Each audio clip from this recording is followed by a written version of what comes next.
Good morning, everyone. I'd like to call to order the Operations Committee meeting for January the 11th, 2022 for the County of Renfrew to order. Roll call has been taken. We're sorry to see the warden is off today. For certainly understandable from the meeting the other night. And as we gather this morning, I would like to acknowledge on behalf of committee and our communities that we are meeting on the traditional territory of the Algonquin people. We would like to thank them and express our respect and support for their rich history. And we are extremely grateful for their many and continued displays of friendship. We also thank all the generations of people who have taken care of this land for thousands of years. Sorry, I got the order mixed up there. Any disclosure of pecuniary interest and general nature thereof?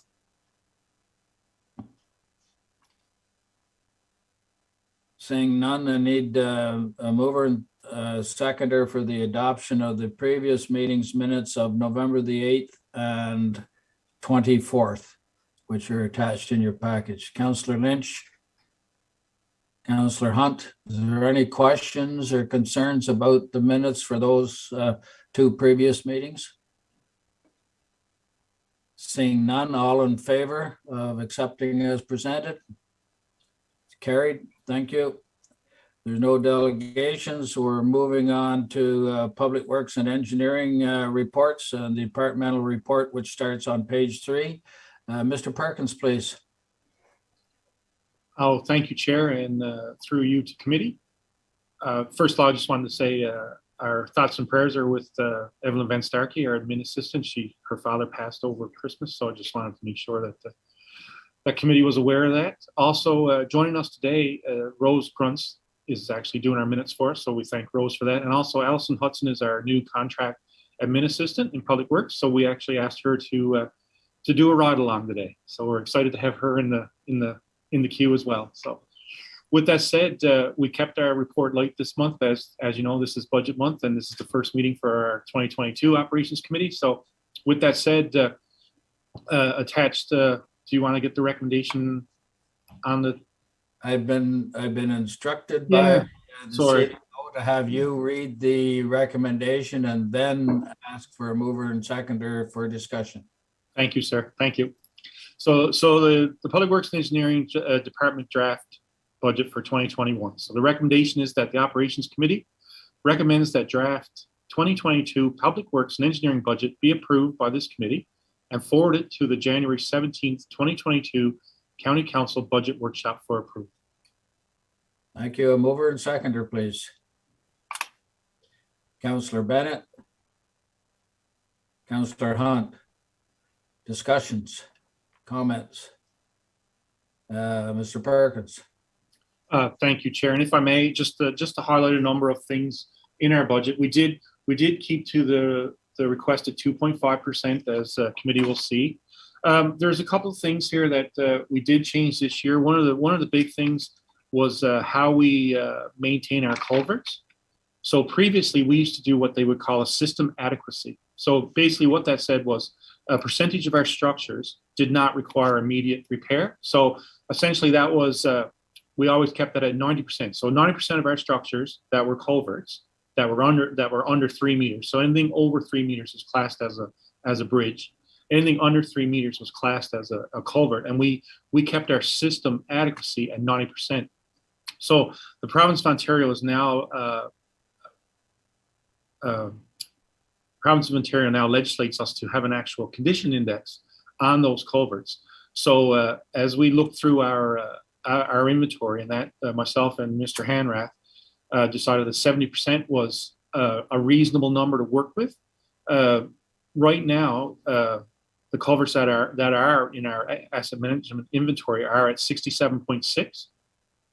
And that's the condition index. And in 10 years' time, we could actually get them to 67.9. So again, 70 is a realistic number that we can work with over the next 10 years of our budget. Oh, sorry, system adequacy was for the structures only, not cross culverts. So cross culverts that you see on when we do road repairs, we don't calculate those into our system adequacy. We just repair those as we go along and do road sections. So they're actually attributed to the road sections. And I thank Taylor for texting in pretty quick there to straighten me out. So going forward from now on, committee will see an actual condition index as opposed to the system adequacy that we used to use. And again, that's direct legislation from the Ontario government as it relates to our asset management plan. Also, as you go through our budget, you will notice that we do have a pressure there of $100,000 in the maintenance. And what's occurred there is that is the line painting. And I'm not sure if you guys are experiencing it in your municipalities as well, but we are finding that the line painting has been going up incrementally over the last number of years. And again, we have to compensate for that. We put it in as a pressure because we can essentially, create a policy that says we only do our lines every 2 years, or we do a certain section every 2 years, or something like that. But in speaking with Mr. Bolduc, we feel that, again, as a safety item throughout the county, that complete line painting is a necessity. As you will notice now with the winter conditions and stuff, our lines do deteriorate quickly. And again, as most of you will, as most of you have been in the municipal game for quite a long time, you'll realize that a number of years ago we used to use an oil-based product that actually adhered to the road much better and stayed a little longer. But of course, it wasn't great for our staff or for the environment. So they've changed to what they call a low volatile organic chemical composition. So the trade-off, of course, is the lines don't last as long. So we did put that in there as a pressure, but we did keep within the 2.5%. And if there's any questions, or if Mr. Foss would like to make any comments, then I would certainly entertain that at this time. Questions or comments? Councillor Lynch, and then Councillor Hunt, and then Councillor TJ. Thank you, Chair. Just a couple quick comments or questions. First is thank you and your staff for meeting the 2.5% budget. Number two is, in the budget, did we account for the savings for our day crew, which saved us a ton of loot in 2021? Is that into the figures? And if I may, through you, Chair, actually, our day crew is an incurred cost, and I can actually let Taylor speak to it if you'd like. Mr. Hanrath, please. Thank you, Chair. Through you to Councillor Lynch. Our budget is set up as though a contractor were doing the work. If we do realize savings by using the day labor crew, I believe Mr. Foss may correct me if I'm wrong, but that's just money that doesn't end up coming out of our reserves. Thank you. So we budget as though it's a contractor, but we do anticipate savings by having day labor do some of these projects for us. And in the line items under roads, I didn't see a carryover for the Madawaska River Road, Osborne, that H&H didn't complete last year. Is that somewhere? Mr. Perkins, I think, can answer that one. Thank you, Chair, and through you. So what occurs now, Councillor Lynch, is all the monies that were in that program last year goes into what we now call an engineering reserve, and all our projects come out of that reserve. So you won't see it as an attributed carryover, but that money is in there for this year. Mr. Foss may be able to clarify. Is Mr. Foss there? Yes, he is. Mr. Foss, please. Good morning. Good morning, Chair, and good morning, Operations Committee, and pleasure to be with you this morning. I believe the question was with respect to County Road. Is it 1, Councillor Lynch? Is that what you're asking about? Yes. Well, I think, as we're talking about the budget, I'm sure that Mr. Perkins will probably take you through the capital sheets, the capital budget in detail. There's pretty significant capital budgets for roads, bridges, culverts, and we've clearly identified all of those projects in the capital budget that were not completed in 2021 and have an impact in the 2022 period. So as this committee will be aware, I think there was upwards of about $5 million worth of work that did not get done in 2021, and all of those projects we've highlighted as 2021 carryovers.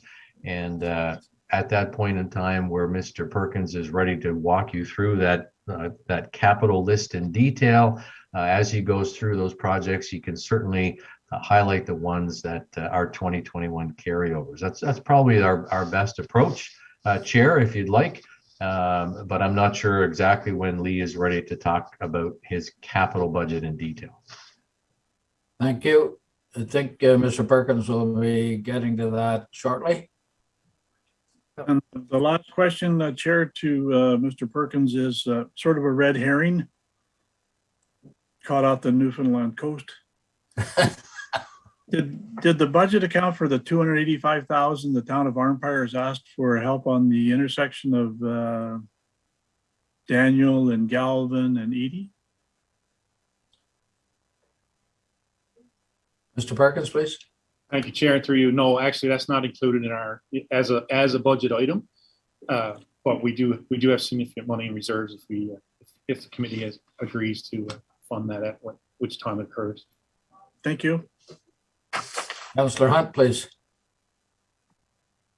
Thank you. Through you, Chair, to Lee. I have two questions, Lee. First, on the line painting, are we getting with the 17 municipalities and the county, are we getting to a stage where we might consider doing line painting on our own, or is that something we would not consider? Mr. Perkins? Actually, something that I have not even discussed with the operations manager, but it's definitely something we can look into. Obviously, setting up, well, a lawn painting machine, for example, is $400,000. So that's the first capital cost. And then, of course, you need staff to operate it and stuff. And I did come from a municipality that did have its in-house line painting. So I do have an understanding of it. But right now, we contract out. And Mr. Bolduc may be able to add to that as well.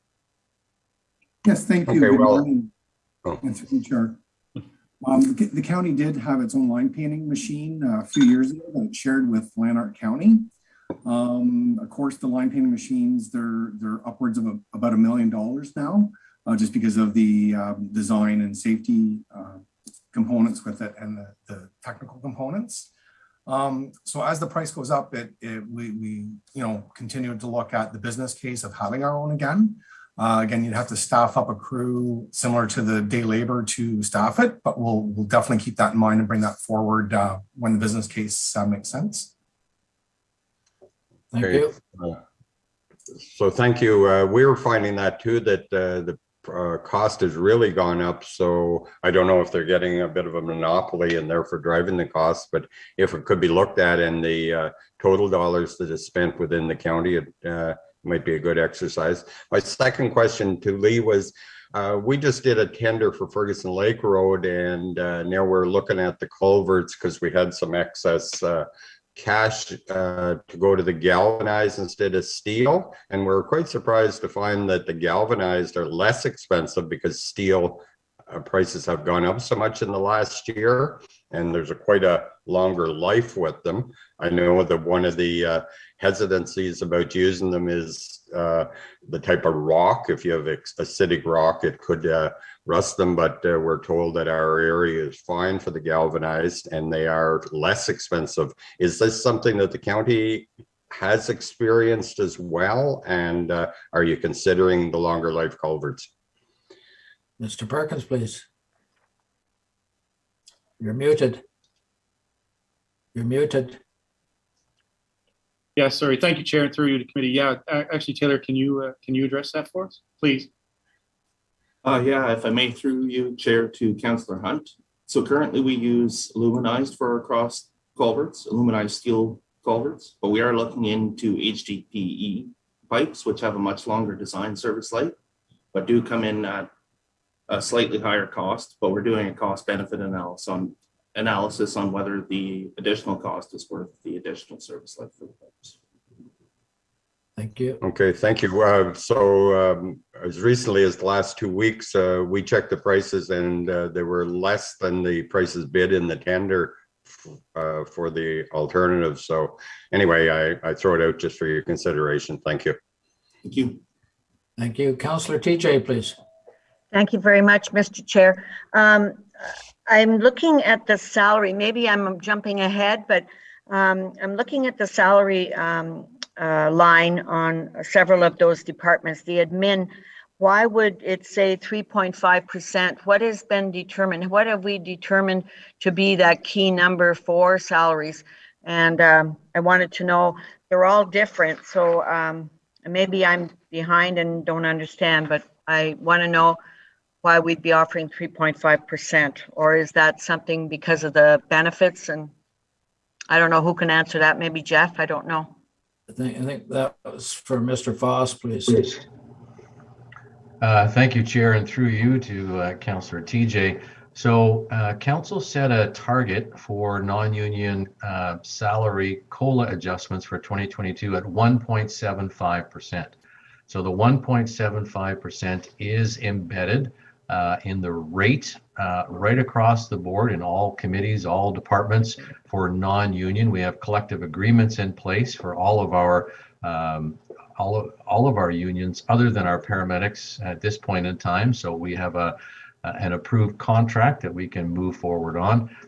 Within administration, we have two individuals who continue to move along our salary grid. So this committee will be aware that we have a 5-step grid. So when we hire people, they start at step number 1 and then progress along that grid based on their gaining some expertise and experience.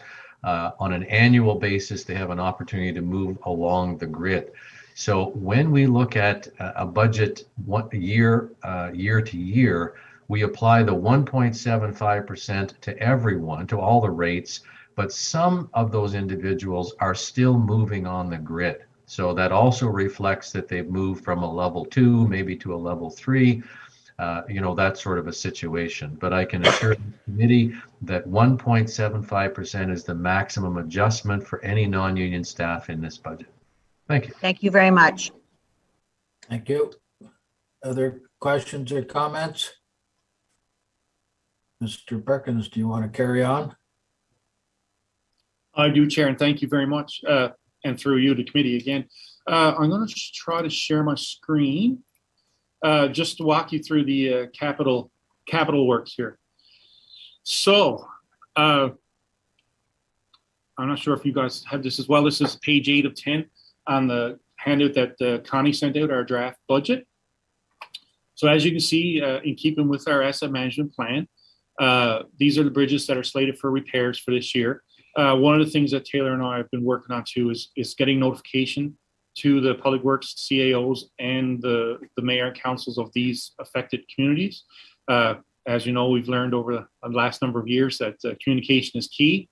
So what you'll see here is these bridges are slated for work this year, and the amounts are there as well. And if you have specific questions, Taylor will speak to it. Of course, Bannister River Bridge was the bridge that had the delamination, and they couldn't get the concrete decking on this year, so we carried it into 2021. Buchholz Bridge, same thing. We carried that into 2021, and last year we only had 362 budgeted for it. So as we got our detailed design and everything in, of course, it was required more work as always, so we budgeted more for it this year. And that takes us through our bridges. The buildings, again, are just ongoing maintenance with the buildings, with the structures and the roofs of our depots and stuff. Again, all these are large culverts, and Taylor could speak to that too as well if you want.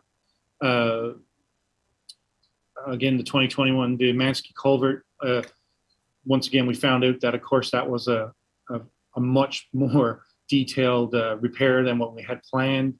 And as you can see, we had $240K last year, obviously knowing that we couldn't complete it. So we had to come back this year with 1.1 million. This thing is very deep in the ground. There's a number of utilities. It's going to be quite a complex project for up in Madawaska Valley.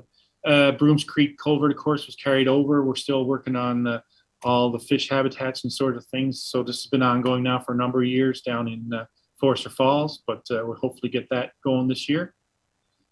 And then, of course, our equipment is we couldn't get our pickups this year. So obviously we had to carry over all the pickups. They couldn't be delivered. So that's you'll see those as carry over along with the new ones. The ones that we're still using they're at the end of service life. They're they're pretty much, well, they were done. That's why they were being replaced. So unfortunately for us, they weren't available. Sorry, I have to go back up here to get to the roads section. Sorry. Bridges, culverts. So our road sections, actually, since we've been discussing this, I've noticed that Councillor Lynch was correct. There doesn't appear to be a carryover for Madawaska Boulevard. So that's something that we will address. Also, there's not a carryover for 636. So for whatever reason, I was under the impression that the 140 was what we needed, but actually we need substantially more for what H&H is left to complete. So, and of course, these are the listing of the roads. And as Mr. Foss pointed out, I keep flicking between screens. I'm sorry, I apologize for this. It's just annoying. So as you can see, Foy Mount Road, for example, was a carryover of 1.1 million. So Taylor has just a couple of people left he's dealing with. So we're really hopeful that we're going to get that going this year without having to go into expropriation and all that bad news. So with that said, any questions on this? I can't see anybody, so. Oh, sorry. I'll stop share for a second. There you go. Sorry. Oh, Okay, I see Councillor TJ has a question. Thank you very much. Now, I haven't looked maybe as carefully as I should have, but is there any money being designated for fixing up my bridge here in Killaloe? Mr. Perkins, that's that dip in the road there. I thought that was supposed to be taken care of last year. Yes, thank you, Chair. Through you. No, we haven't got to it yet, but that will be handled in-house. So it's not a budgeted item. It's not, but we would like to refer to it as a traffic calming device for now. But we will repair it. Okay, thank you very much. I'll hold you to that. Yes, ma'am. I would expect nothing less. Thank you, Mr. Chair. Thank you. Any other questions on the roads and culverts and bridges? And if I may, Chair, sorry to interrupt. Yes. Our plan is if COVID gets better, we would really like to take our committee on a road tour, and that was something Taylor and I did plan for this spring. So hopefully, if things turn around and get well here, we would really like to take you out and show you where your money's being spent. Can we all fit in a limo? Actually, we're going to use a county truck, and we're going to put bench seats in the back for you. So you're out in the open air. Oh boy, we get to wear white hats. All day. Sheldon's bringing his. We'll have to make sure we wear our hard hats. Yes, Councillor Keller will definitely be bringing his. Yes. Poor Sheldon. But Mr. Foss, in regards to the carryover for Madawaska Boulevard and Road 636, Swisha. Mr. Foss, please.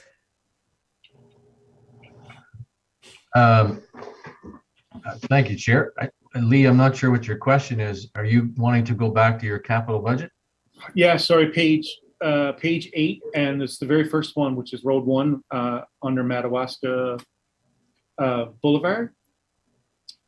Taylor, can you remind me how much we were supposed to carry for H&H for next year from the complete, please?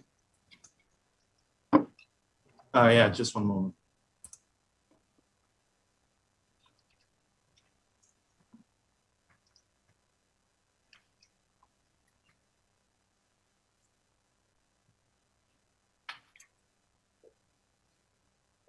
So when you're continually referring to Madawaska Boulevard, I assume you're talking about Elgin Street.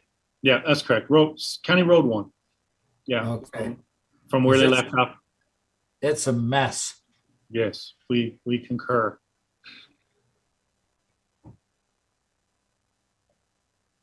But we are working with our contractor. So actually, we'll have to return to Mr. Foss afterwards, Taylor, and figure out what happened there between that and our budget meeting, because we were still waiting for end of year billing from H&H to find out what the exact amount was we were going to carry over. So, but it will be completed. So Chair, if I may, Go ahead, Paul. thank you. Why don't we leave that with staff and then we'll have Taylor, Lee and Jeff sort that out. And then that will be part of the budget conversation that ensues next Monday and Tuesday. And we'll provide any clarification that Jeff feels appropriate on that particular issue, if that's okay with committee chair. Thank you. Mr. Foss had his hand up. Well, thank you, Chair. So I can do one or two things. I could share my screen and just review what's in the 2022 budget. But if there are changes to this budget document that Lee and his staff have prepared and you're reviewing and approving today, we need to really make those changes at committee and recommend those changes forward to the budget workshop for next week. So if Chair, if you'll allow, I'll just just share my screen and we'll have a quick look at the 2022 budget for capital. Hopefully you can see this, and it's not that small. County Road number 1, which has a number of components, has 3 sections to it. One from Bridge 258 to the expansion joint to Daniel Street to Elgin, and then along River Road, Henry Crescent to Lochwinnick Road. I believe we're talking about this particular section here.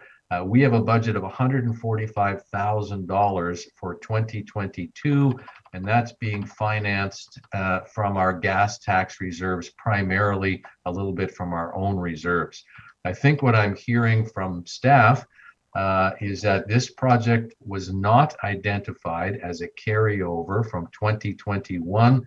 And so if that needs to change and we need to identify that now, we really need to make those changes at this committee and recommend that forward to all of County Council at the budget workshop. So I might just stop sharing my screen and let Lee or Taylor reference what it is that they'd like to change here. Yeah, I'll let Mr. Hanrath go first, Councillor Lynch, and then come back to your, unless you have something right on what Mr. Foss said. Just with Mr. Foss's definition, it doesn't go to Osborne. It goes from division to Osborne, H&H. And I don't see Osborne at all, or it just goes to Daniel and Elgin. If I may, Chair, through you to Yes. Councilor Lynch and Mr. Foss, there appears to be a section missing, which was the carryover from division to Usborne in the amount of $520,000. Yeah.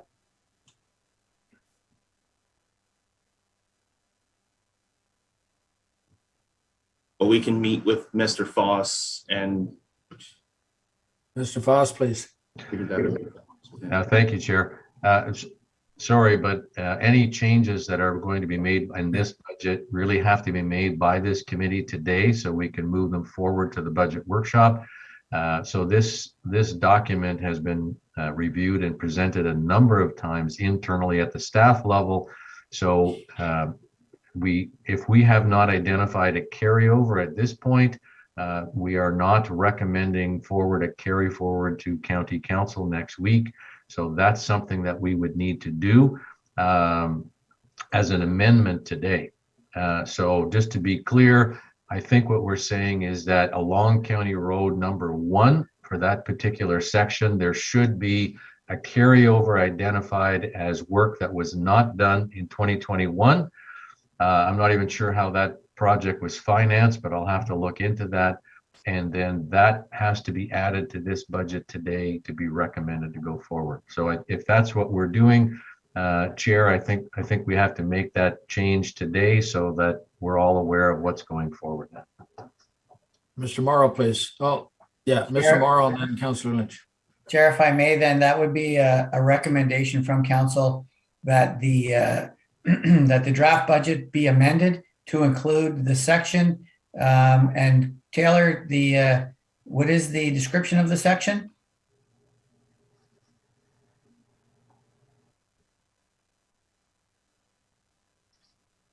Sorry about that. It is from Division Street to Usborne on County Road 1. So the section of Division Street to Usborne be included in a revised capital budget to be presented to the budget workshop in the amount of, Taylor? 520,000. 520,000. Thank you. Councillor Lynch? Thank you, Chair. To Paul, can we not, as a committee, make that recommendation now? That's what I'm asking. That's Yeah. what we're Okay. doing. Yeah. That's what we're doing. So I need a mover and Mr. Morrow has put a recommendation on the floor, and I need a mover and seconder. Councillor Lynch, Councillor Hunt, any discussion? All in favor? Carried, thank you.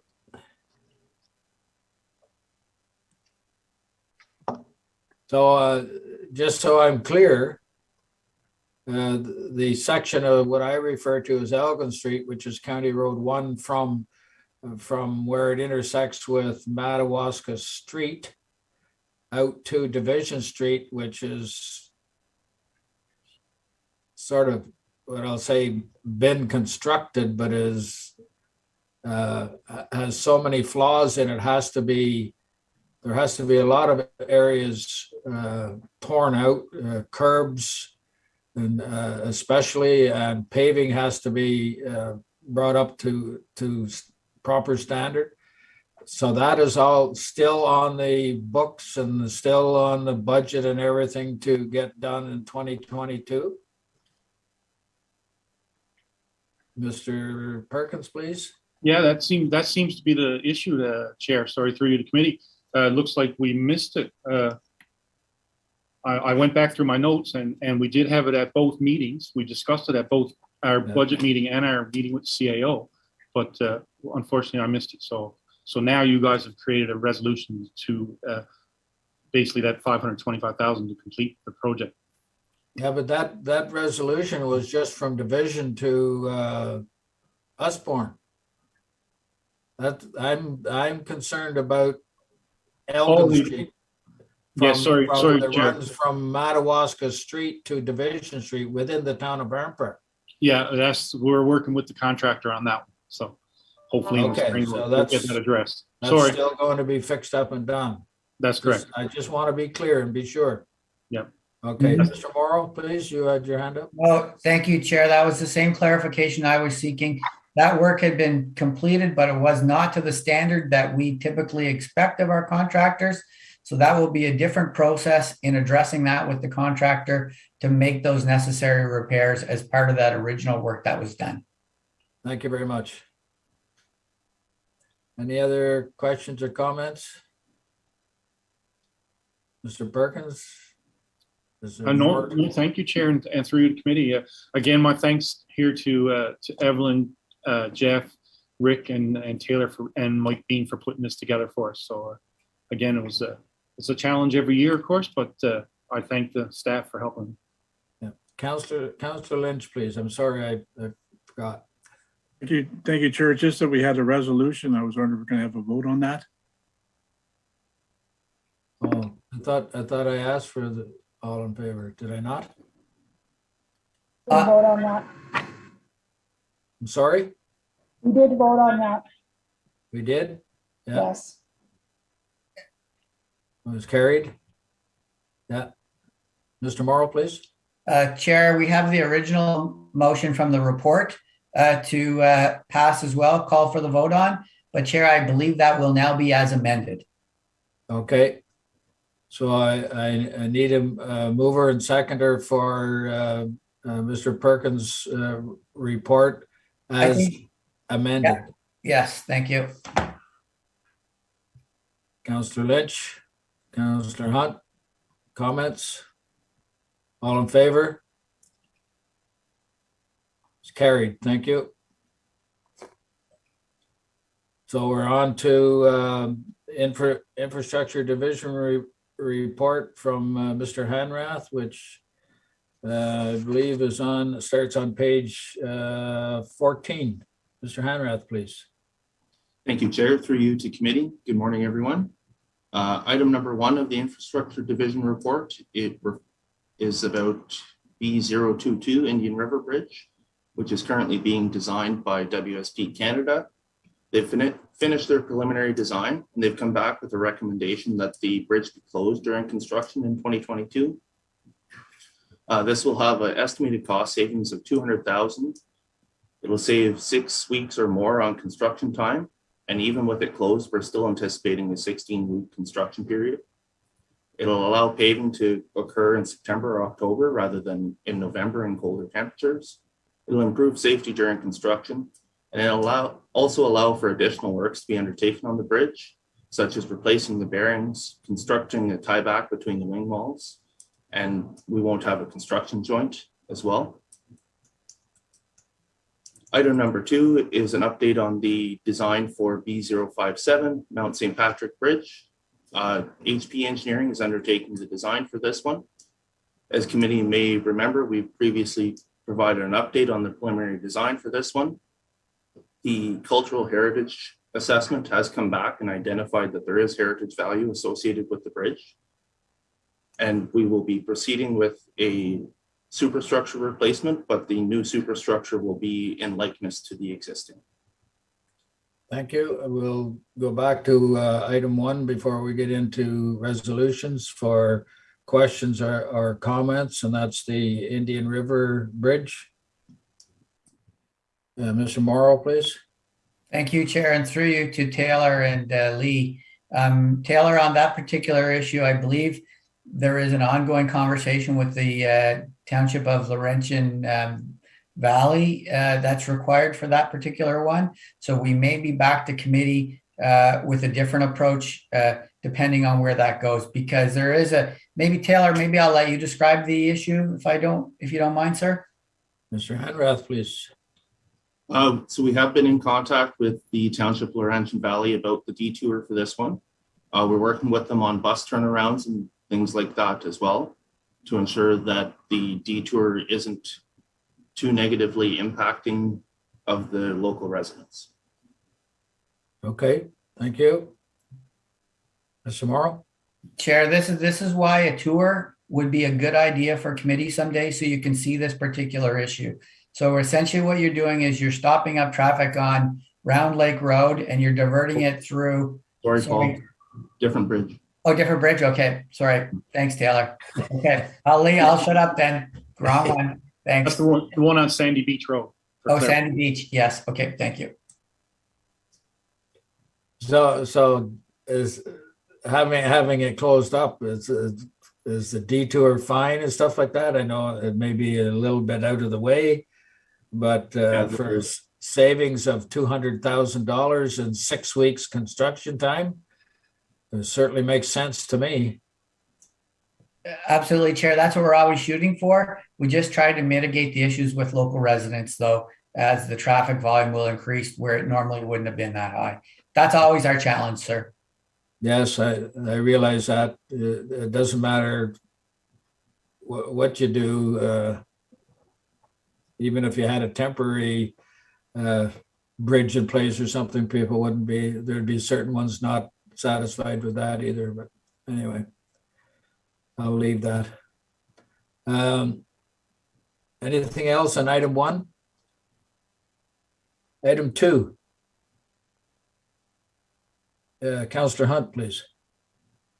Thank you. Through you to Taylor. Taylor, do you have any idea on the length of time for the replacement of this bridge? And what I'm thinking is the detour. Mr. Hanrath, please. It's through you, Chair, to Councillor Hunt. It's still under consideration. I believe we're looking at approximately 18 weeks of construction. It's unfortunate, but with a superstructure replacement such as this, it can be quite time consuming. Okay, thank you. Yep. Any other comments on item 2? We're on to resolutions. Item 3, please. Thank you, Chair. Through you to committee, the recommendation for item 3 is that Operations Committee authorize the Chief Administrative Officer to execute a full and final release for recoveries for emergency repairs required on C-124 Cameron Culvert on behalf of the County of Renfrew, and further that County Council be advised. The background is there for committee's review as well. Mover and seconder, please. Councillor Hunt, Councillor Keller. Discussion, Mr. Hanrath? There's background, is there discussion or comments from committee? None? All in favor of the recommendation? It's carried, thank you. Item 4, bylaws. For County Road 512, Foymont Road, there's a recommendation. Mr. Hanrath, please. Thank you, Chair. Through you to committee, the recommendation is that the Operations Committee recommend that County Council pass a bylaw to amend bylaw 142-21 to include the acquisition of Part 10 on Plan 49R 19917 from Chris Camille and Lena Farias in the amount of $976.08. And further that parts 3, 4, 6, 7, 8, 9, and 10 on Plan 49R 19917 be dedicated as part of the public highway upon registration of the transfer documents. To give a brief summary, this... I need a mover and seconder first, please. Councillor Bennett, Councillor Lynch. Mr. Hanrath, please. Thank you, Chair. Through you. To give a brief summary, this is amending a bylaw that was passed at the most recent meeting of committee. It doesn't affect the purchase price of the property. It is just ensuring that the entire size of the property is included in the bylaw. Thank you. Councillor Hunt, you had your hand up? I'm fine, thanks. Thank you. Any other questions or comments on this bylaw? All in favor? Carried. Thank you.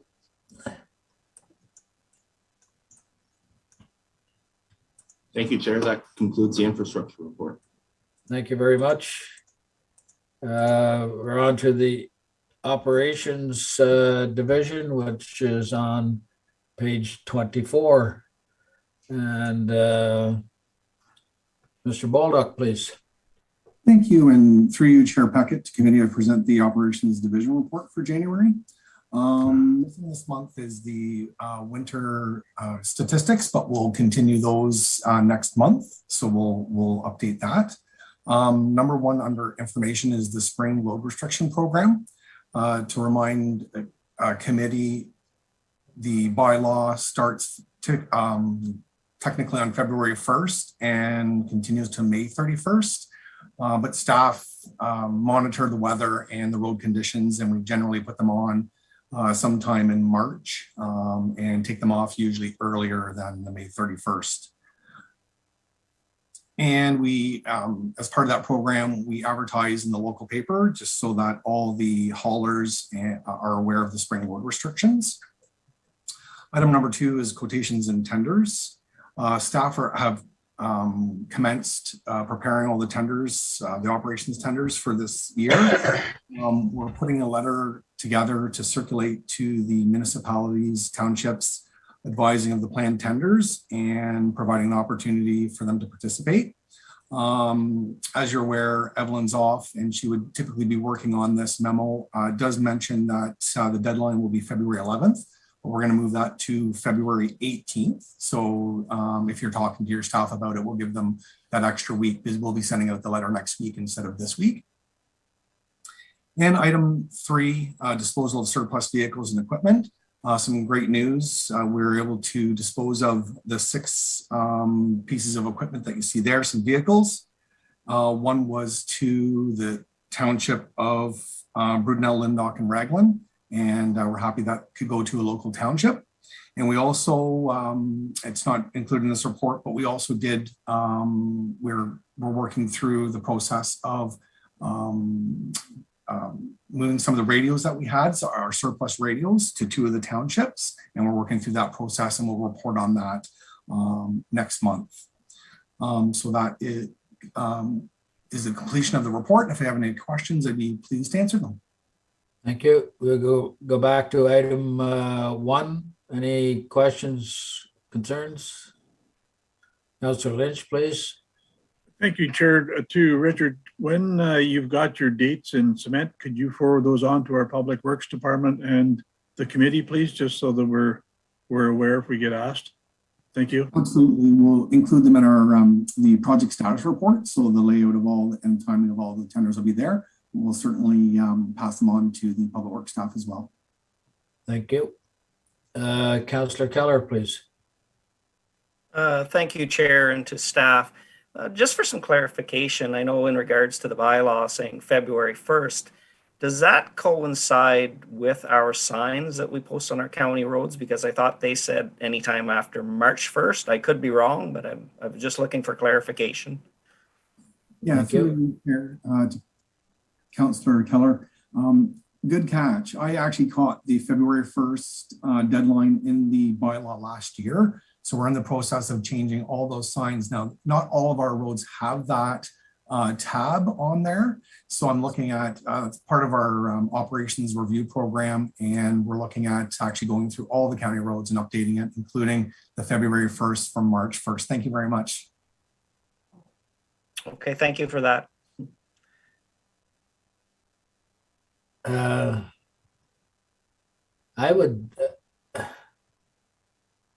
Is there a good reason for moving from March 1st to February the 1st? Because in February, to me, the roads should still be frozen, and logging trucks operate throughout the winter on the roads, and having them go back to half loads for the total month of February is going to cause a problem. Now, I'm not in the logging business, so I see Councillor TJ has her hand up. I'll defer to her on this, but I just my thoughts that it might be a concern to those in the logging business. Councillor TJ, please. Absolutely. Thank you, Mr. Chair. I would need a full explanation on why you would go to 1st of February. That'd be devastating for the logging business. So we get out, try to work on the basis of the 1st of March so that we get our product out so that we're not affecting the roads on the 1st of March, which I agree with. We don't want to wreck the roads, but I will be voting against this. And I tell you, I will be asking my council to voice a strong letter of objection. This would hurt the logging business. And so I am definitely, I don't agree with that. And the 1st of February, things are frozen solid. Sometimes we have a break, and but very seldom do we have enough that it would impact the roads. Thank you, Mr. Chair. Mr. Morrow, please. Thank you, Chair. And I'm just going to, through you to Richard, I just want Richard to clarify. I think the understanding is that that is the date that is defined in the current bylaw that gives some flexibility. And Richard, I'm surmising that the rationale is, should there be an early melt some year, that we would have the latitude to bring that based on the current bylaw to committee and county council for approval. However, I suggest that, Richard, tell me if I'm wrong, but I believe what we do is based on annual conditions, we pick when the road closing will be based on the current conditions. So it is not automatic that it's February 1st to May 31st. We implement and remove the spring load restrictions based on conditions. So that bylaw, I believe, is already in place and approved by county council. But my question would be then, if you have signs out there, actual signs on the roadway, which is my understanding, that say March the 1st, and then all of a sudden you've got, maybe a bit of a thaw and you want to move it back to the middle of February or something like, how are you going to oppose that? It just, sorry, it doesn't make sense to me. Mr. Baldock, please. Yes, thank you, Paul. excellent clarification. I'll add to that as well. It is true that the signs are out there, but we have never put it on that date. We monitor the conditions, the road conditions and weather conditions, and we put it on. Those signs are flipped or bagged if we do not follow that exact date. And as soon as they're on, we do take them off. So we actually make sure the signage is correct with what is actually happening on the roads. The tabs, from my understanding, the tabs were put on prior to my time, and it was to give a general warning ahead of time to the logging industry, to the industries that would be affected, that generally this is the timeline. The actual bylaw does say February 1st, and so we will change the signs eventually to match that. But again, we only put the restricted loads on when we know the roads would be affected. So generally it is mid-March, and we do take them off as soon as we can to get all the industries back working before the May 31st. So and all the signs are appropriately put in place and monitored during that time as well. So All right. I think the bylaw is flawed then. Councillor TJ. My point exactly. If you put a sign up that says the 1st of February and anybody sees that, let's just say in passing or they notice that, we base how we pull our product out on those dates. Okay, so we're counting on the 1st of March. If you put a sign up says whether you use it or not, it's going to scare the industry. I'm going to tell you, in all good intentions, you have a bylaw that says that now. They don't know that. It's always been the 1st of March. And so if you put a sign up the 1st of February, the phone's going to start ringing, because we base our whole operation on how we get that product. We don't get the product out, we don't get paid. So I just be very careful. And again, I didn't realize it says the 1st of February. The township one says the 1st of March. Then the industry knows township roads at, that's the general time, depending on the road conditions and those kind of things. I strongly object. I think it's flawed, and I don't agree. And I'll tell you, I'll be helping that industry make a voice of objection. Thank you. Mr. Morrow, please. Chair, if I may, I'll just ask Richard to clarify. So Richard, what I heard though was, although the signs may say February 1st, they're not either uncovered or put up until the actual date as to when the spring load restrictions go into place. Is that correct? So they're not notified. It's just, okay. Yeah, thanks, Paul. I appreciate that clarification. Yeah, the signs are matched when we actually put them on. And again, it's usually mid-March to mid-May or sooner. And just to let you know, we do directly work with the forestry authorities in the area, the Algonquin Forestry Authority and the other authorities. They have my number. They actually call me regularly every year just to keep in contact of when we're going to put them on. So the industry is well aware of when the actual restrictions are, and we want to make sure we work with them and minimize the time when the time is restricted, but also protect the roads as well. Thank you. Councillor Keller, please. Yeah, thanks, Chair, and to staff. I realize and I fully understand the excuse me, the bag covering and consultation with industry and everything. I guess my only concern with this is the optics that this is going to present to the public and the backlash you may face, because we may all know that, yes, the bag goes on, and anytime after March 1st, the roads are given depending on condition. So I guess my only thought of that would be then if committee would be in favor, and I'm not sure how to go about this, but I would be in favor of changing that bylaw to say March the 1st. If staff's okay with that. So, Mr. Baldock and then Councillor TJ. Just in regards to the bylaw, again, Paul made a good point. It does give us the flexibility to put it on early if there is an issue with the roads falling early.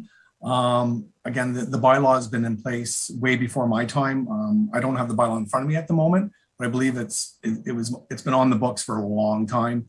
And we really haven't had any issues with industry or anybody complaining about it, because we do really minimize the time that we do restrict the loads to help industry and also protect the roads. But if that's committee's wish, we could always bring it back for discussion and possible change.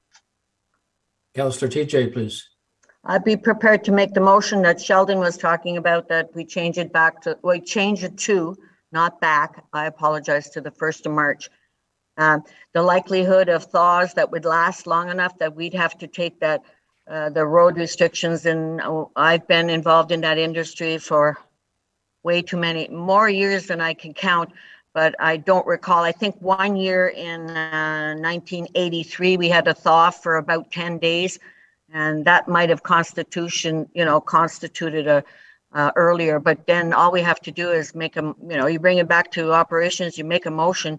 There's ways of getting around those. I don't like that it's sitting there. It gives a wrong message, that's all. And the optics, as Councillor Keller talked about, that's the thing I worry about. And, we are supporting the logging business, and I sure wouldn't want them to think we're not. And it's just an optic thing. But anyways, I'd make a motion that we change it to the 1st of March that Councillor Keller had made. Thank you. Mr. Morrow, please. Thank you, Chair, and through you to committee. A little bit more complicated than that. I think we would first need a motion to, with a recommendation to council to rescind the original motion, and then a second motion that would be to present a new bylaw with a revised date. Okay, I'm willing to do that.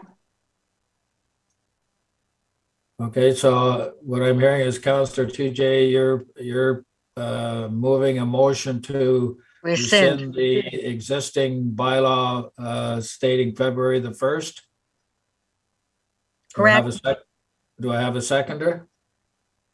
Councillor Keller, discussion? All in favor? Oh, sorry, was that discussion, Councillor Hunt? Yes, thank you. Question for Paul. Paul, if we move to March 1st, does committee or council have the authority, if in a year that we have an early thaw, that we could impose the restriction just for that year? Chair, if I may, through you to Councillor Hunt, I believe we would have to amend the bylaw again to allow us to do that.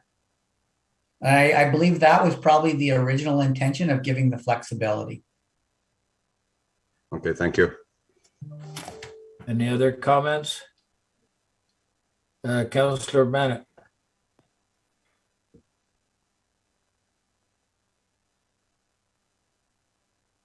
Thank you, Chair. I'm a little confused here because as councils, we should be following what has worked in the past that protects our road system.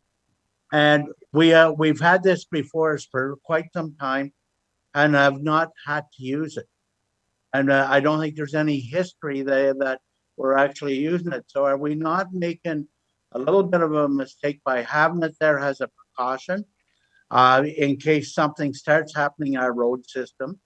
And just leave it where that council is using common sense and staff is using common sense. That we can protect our road system if we need to, but we're taking in view that we need to protect the forestry industry at the same time. I just don't see, when it hasn't been a problem, why we're making a problem out of it at committee level. Thank you. Councillor TJ. It's because we're going to be changing signs, so it sends out a message. It's the optics. And our CAO just told us that we could change it. If an emergency happened and the year was bad, we can make an amendment to the bylaw. So, it's the optics and the county showing support of the logging business. So thank you. Councillor Hunt. Thank you. Perhaps we should be leaving at February the 1st, but not putting that date on the signs, and then we have the authority to go ahead and do it if we need to.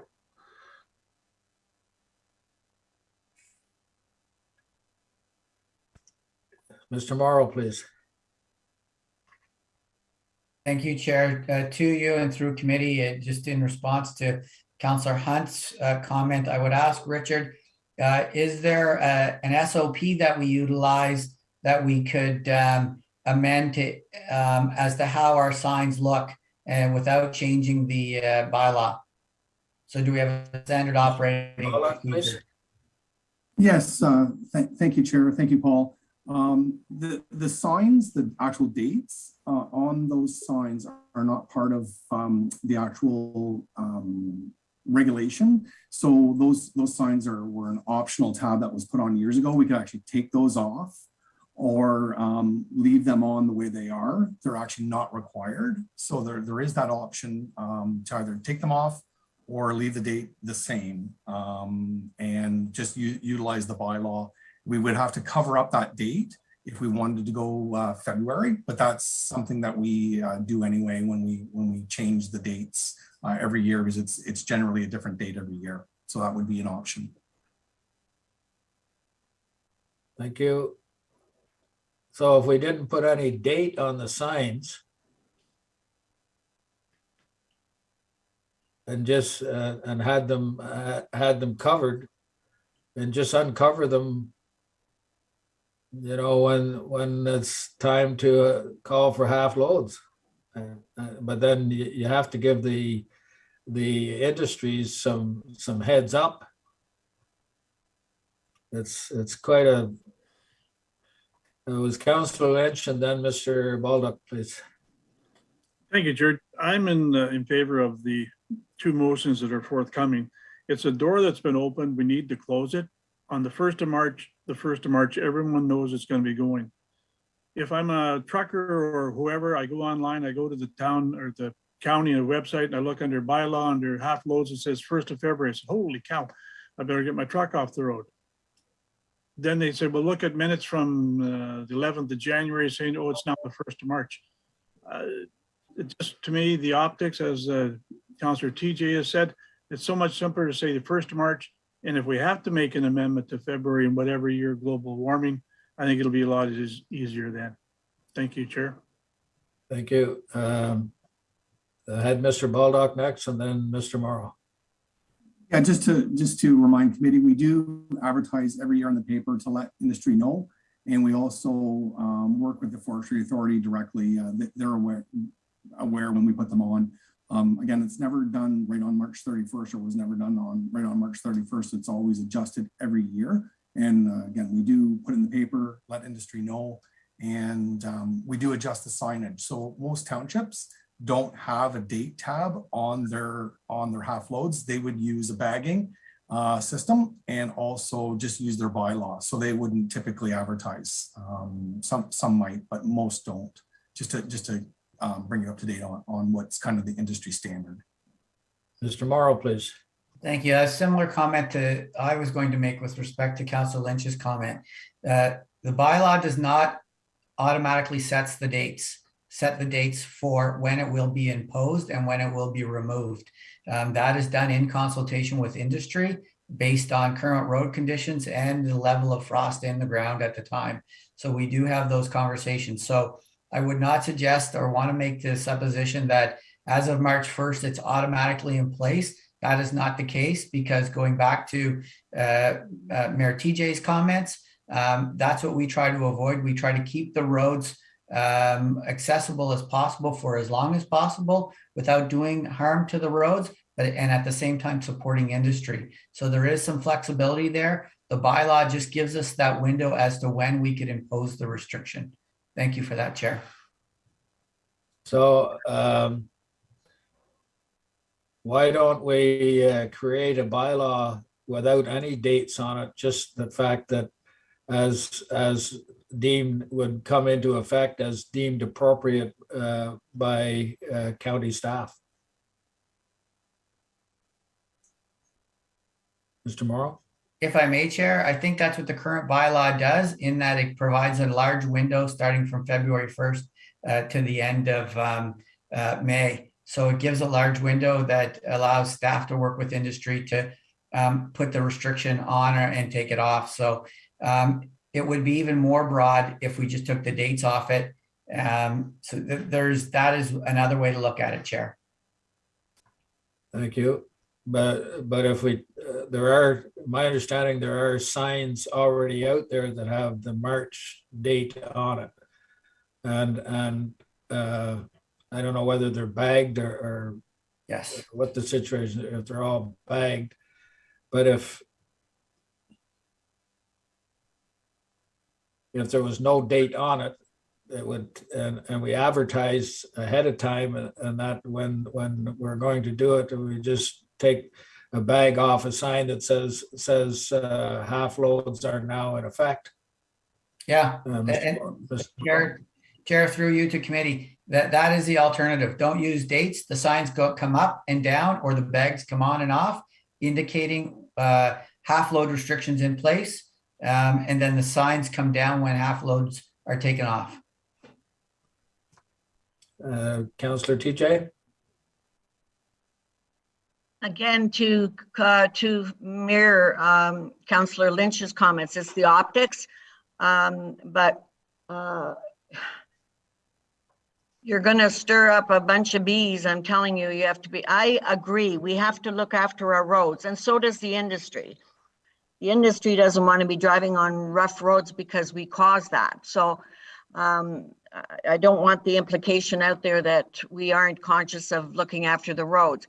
It's always been the 1st of March. You're just mixing a whole pot, and it's the optics. I think that's what I'm trying to say. So don't get us wrong. We do not want to wreck the roads, but there's a way to do it that still keeps people, like our township, it's the 1st of March. If something drastic happened and February turned into July, we would definitely have the ability to put half loads on because we just pass a bylaw, and it's that easy. I think we're all making a molehill, a molehill into a big mountain. It's the optics, and if you want the county to look like we're not supporting that industry, even though Richard, yes, I agree, you're contacting people. The public out there, Joe Blow driving the truck doesn't know that. Okay, so I don't know if Sheldon wants to remain, but my motion says that we amend the bylaw. I still want it to stand, and I don't think there's any problem there. I don't see the big deal. But anyways, maybe I'm wrong. But anyways, thank you very much for letting me speak on behalf of the industry. So, Councillor TJ, the last comments by Mr. Morrow were that there would be the signs that are out there.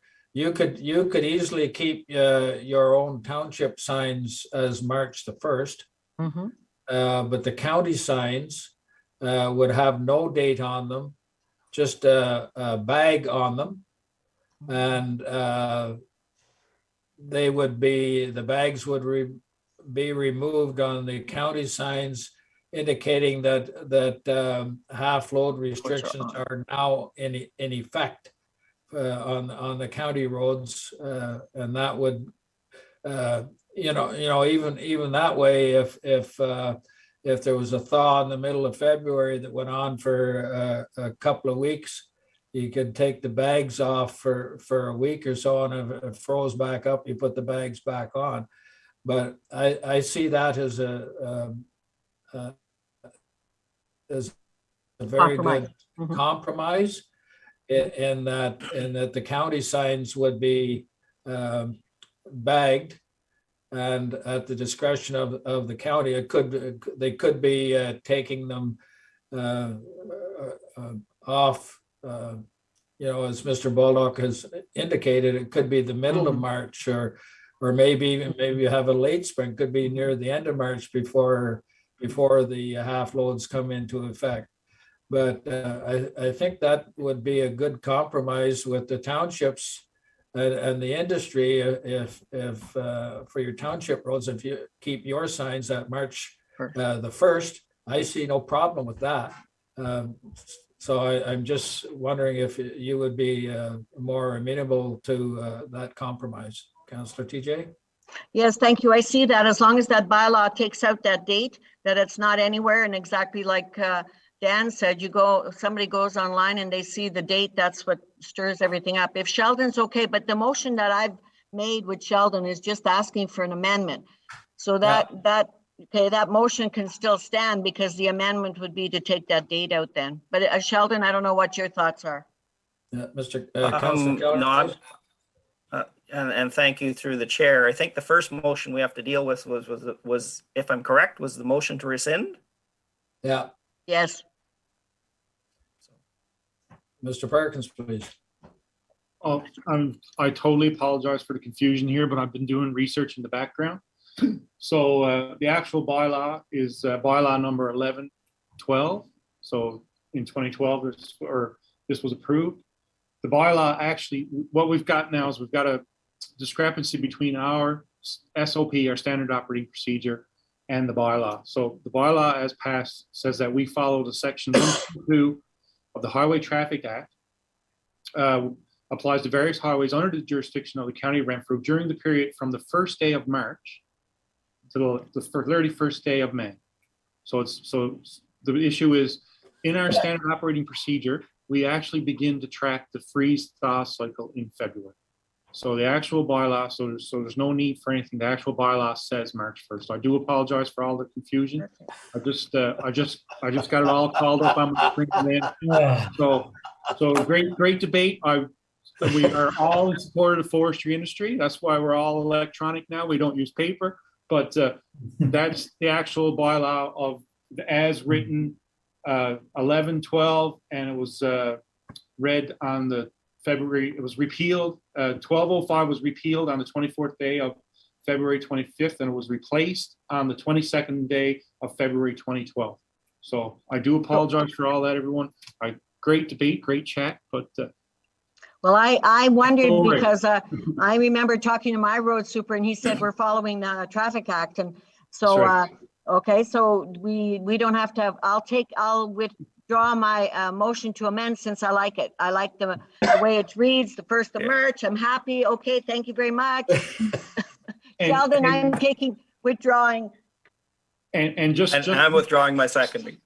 Oh, thank you much. But just so you know, there is a clause that allows us, if deemed necessary by the Director of Public Works, we can come back to committee and go through all that. But I do apologize. I've been working in the background, so I do apologize. Sorry for that, everyone. No, I think. But so you know, we do start tracking the freeze-thaw cycle. So we actually get a freeze-thaw cycle from Environment Canada that shows, you know, as the temperature drops, the road temperature goes up, and that. So we do start tracking that in February, and that's part of our SOP.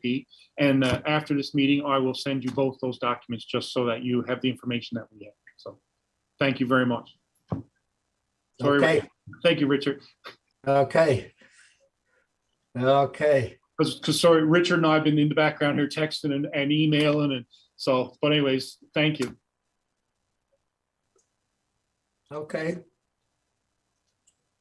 I won't say good discussion, just say long discussion on.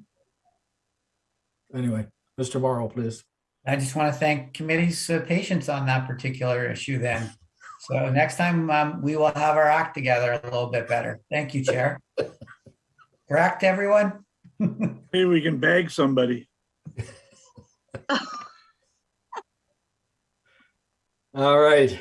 Thank you Okay. very much. Thank you very much for all that.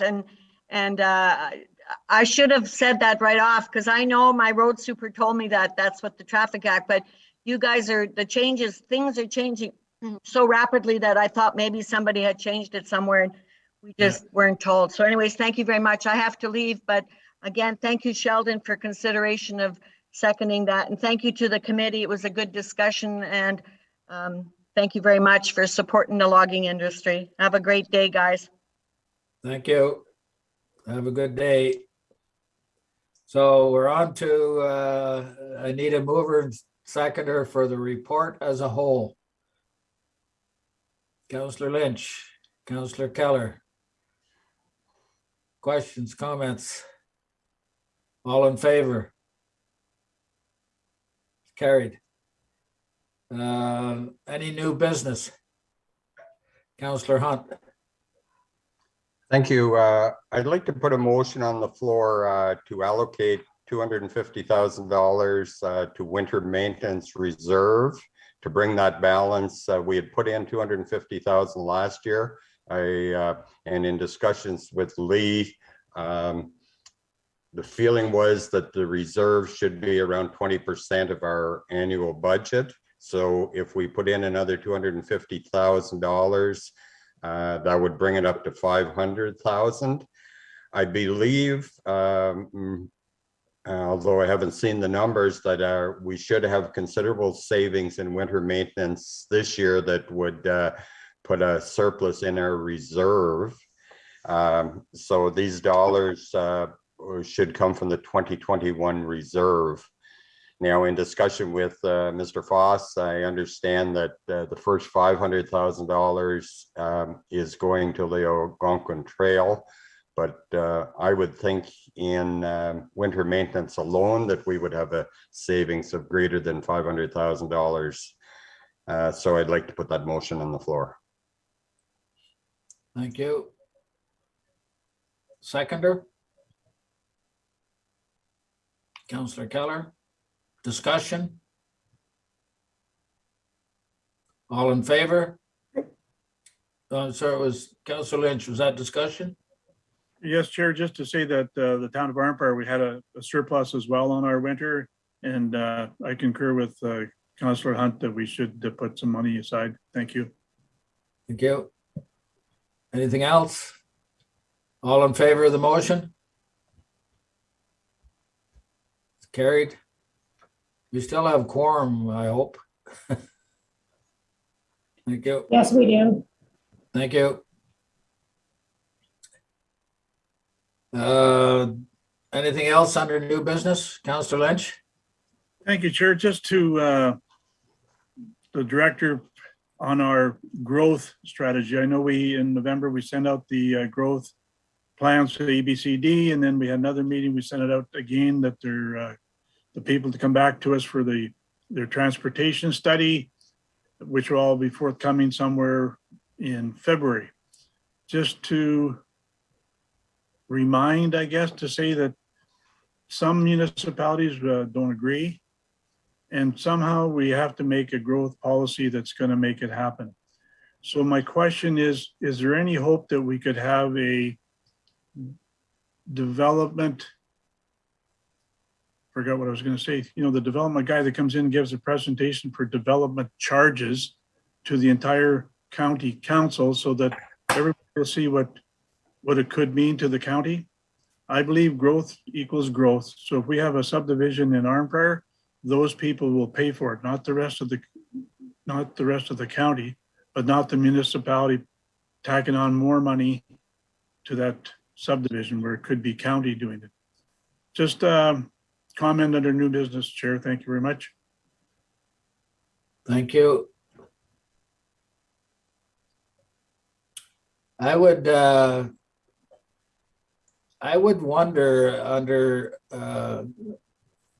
in my township, a development charge to support what it is designated, the money is designated for now, and adding on to having it for growth, it would take us multiple years to build up enough funds in the growth section, unless you're adding an enormous amount of development charge to developers, which is just going to have them go somewhere else. But it would take us an exceedingly long time to save up the money to pay for such things. Let's for example say we needed a roundabout in the township of McNabb Braeside, which we know now is in the $4 to $5 million range, and that would take us quite a while to save up development charge to build a roundabout in the township because of growth. Just my opinion, my comment. Councillor Lynch. I concur with your statements, Chair, but with your subdivision, and we'll say there's 200 homes in that subdivision, at $200 a pop, that's like $400,000 a year in new levies. And after 5 years, your roundabout will be paid for by the new taxes. That's fine and dandy for municipalities that are having 200 and 300 unit growth development in their own municipalities. So if the larger municipalities wish to go that way, I don't have any problem with it. But the smaller municipalities, in my opinion, are going to really struggle with that. Councillor Hunt, please. Thank you. I agree with Dan's proposal of getting someone such as Watson or whoever in and have us understand it. I've discussed this with few heads of council from other townships, and I think there is a misunderstanding. Like Dan is suggesting having a development fee in Arnprior that would pay for structures in Arnprior. And that doesn't mean that Killaloe have to put it on or Greater Madawaska. He's looking for it there, but this is the way Arnprior would choose to pay for the cost sharing agreement. If a township, they may end up with that cost, and how they can get the cost, the revenue to cover that cost could be by instituting a development charge, a county development charge that would pay for those county structures. So, we're going through a development study right now, and my understanding is that you can put this development fee on, spend your 5 million today and pay for it over the next 10 years. So it's just like taking a debenture, or you take a debenture and you pay for it out of the development fees. So I think there is a need for townships for we as heads of council to have a good understanding of this, and to make sure that we understand that just because one fast growing area wants a development charge, it doesn't mean that we that are not growing fast have to institute that. Don't get me wrong. I'm not disagreeing with everything you said. And Mr. Morrow, please.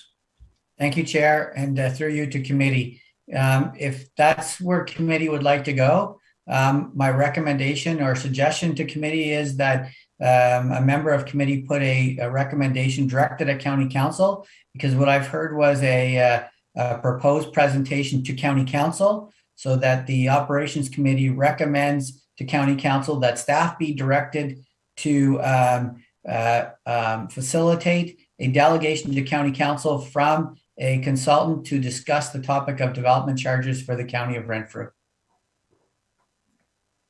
Councillor Lynch. So moved.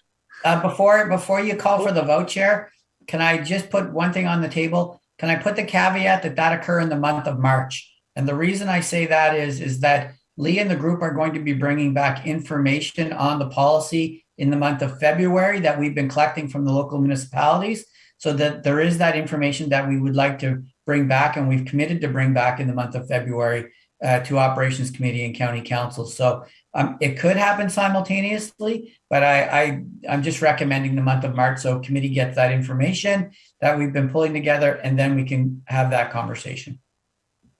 Councillor Keller, please. Yeah, thank you, through Chair. And I guess that being said, the very stuff that, councillors have talked about here today, Paul, is that stuff we should be presenting as information to that recommendation that's come, to staff, that recommendation come forth in February. Yeah, and well, that's a good question. It could go either way. And, we would have that discussion in February, and then the next recommendation is to bring in someone to discuss development charges. But I hear committee talking about it today, wanting to put it on the floor and move it forward. That's where I'm coming from with respect to a recommendation right now. So this committee is now bringing it and putting to county council. We want this to happen. And that's kind of where I'm coming from. That's kind of following the discussion right now. That's what I'm hearing. But Councillor Keller's absolutely correct. It could also flow from the discussions in February. Councillor Hunt, please. Thank you. I suggest that we go ahead and put it on now because in my discussions with some of the townships, I think some weren't answering. They didn't want to be any part of it. And I think it is partially a misunderstanding.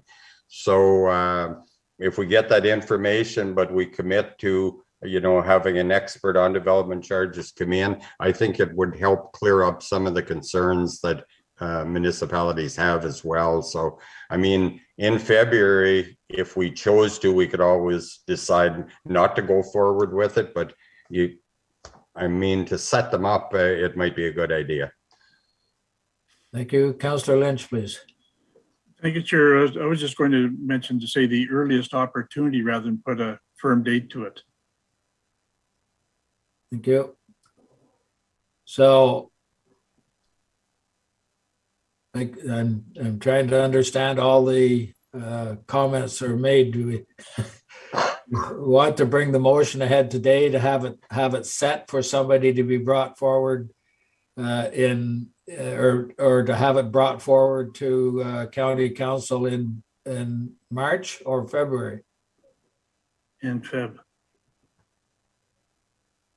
Mr. Morrow? My recommendation would be March, just because we are bringing back the original piece on the policy as directed by council. And sorry, and I don't mean to, logically, the next step is, okay, here's the piece on the policy we've been discussing. What's the next step? So if committee is now saying a conversation with respect to development charges, in my mind, that would happen in the next month. So now, So, Chair, Lynch. if I can make the motion that we direct staff to facilitate a meeting for development charges in the month of March. If that's passed, and then it goes to the county council, it could be defeated. And then we're finished. But if it's passed, then we can carry on in March, correct? Okay, Mr. Morrow, please. Yeah, thank you, Chair. And to Councillor Lynch's point, I just want to provide this clarification. When I stated the motion, it was a recommendation of this committee to county council that will come to county council for approval. Just knowing the implications of this particular conversation, it's my recommendation that the motion should go to county council for full discussion and a conversation. In March? No, this motion right now that we're speaking of right now. That staff that this committee, the operations committee, recommends to county council that staff be directed to facilitate a delegation to the March county council meeting to discuss and learn about development charges and the implications of them in the county of Renfrew. So would that be added on to the January county council meeting? Yep, it will come forward as part of the January council meeting to be approved, sir. Thank you. Got it. Any comments? So Councillor Lynch, is that you agreeable with Yes. Mr. Morrow's? That's your motion? Yes, Chair. Thank you. Do I have a seconder? Councillor Hunt? All in favor? It's carried. Thank you. Anything else under new business? Seeing none, there's no closed meeting. There's a note for the budget workshops on the 17th and 18th. County Council, the 26th. If there's nothing else, I'll ask for mover and seconder. Well, before I go, so remember, I want to thank staff for the work and everything on today's report. Mr. Perkins, Mr. Baldock, Mr. Hanrath, express my sympathies to Evelyn on behalf of committee. And welcome, I believe it's Allison Hudson, Mr. Perkins, to our group. And I guess there was kind of some lengthy discussions today, but I think there was some good information that came out. So I need a mover and seconder to adjourn, please. Councillor Hunt, Councillor Bennett, all in favor? It's carried. Thanks very much. Have a great day.